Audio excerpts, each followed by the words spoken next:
চলতেছে, কিন্তু আমাদের এখনো আমরা আলোর মুখ দেখি। আমার সর্বশেষ কথা যে বৈষম্য বিরোধী যে বর্তমান সরকার ইউনিট স্যার তাদের কাছে আকুল আবেদন আমাদের যে আমাদের চাকরি স্থায়ীকরণ করা হোক। কারণ আমরা তাদের টাকা চাই না, আমাদের যে টাকা আমরা সেটাই চাচ্ছি। আমাদের টাকা থেকে সরকার আরো বরঞ্চ তারা লাভ পাচ্ছে। আমাদের প্রতি পৃষ্ঠা বাবদ নেওয়া হয় 60 টাকা, সেখান থেকে আমাদের দেয় 24 টাকা। আমাদের ওই 36 টাকায় দেবে, কিন্তু আমাদের রাজস্ব খাত থেকে দেবে। আমরা এটাই আমাদের দাবি দেওয়া, এটাই আমাদের চাওয়া। আর মাইক্রোফোন হ্যাঁ ঠিক আছে, এই চাওয়াটাই আমরা চাচ্ছি। আমাদের দেখেন আমাদের কিরকম বৈষম্য করে রেখেছে। আমাদের এই রাজস্ব থেকে ইউনিয়ন পরিষদের বেতন হয়, আনসারদের বেতন হয়, উপজেলা পরিষদের বেতন হয়, কিন্তু আমাদের টাকা আমাদের দেবে, তাও আমাদের দিচ্ছে না। আমরা কিরকম বৈষম্যের শিকার? এই বৈষম্য থেকে আমরা বৈষম্যে থাকতে চাই না।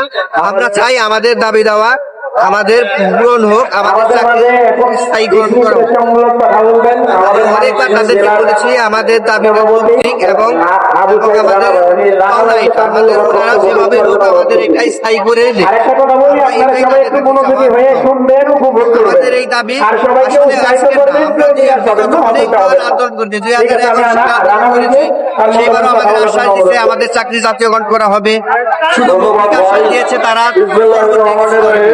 তারপরে 16 সালে আমাদের বলেছে চাকরি জাতীয়করণ করেনি, সংসদে বারবার উত্থাপন করেছে, তারপরেও আমাদের চাকরি জাতীয়করণ হয়নি।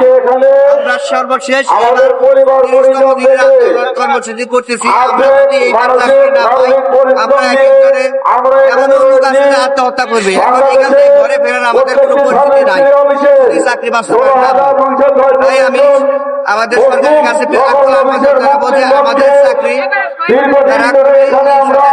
বাস্তবায়ন করুক এবং আমাদের জাতীয়করণ করে নেওয়া হোক। কারণ আমাদের জাতীয়করণ করলে তাদের কোনো লস নাই, তাদের লাভ, তাদের রাজস্ব ক্ষতি হবে না। আমাদের টাকাই আমাদের ঠিক আছে।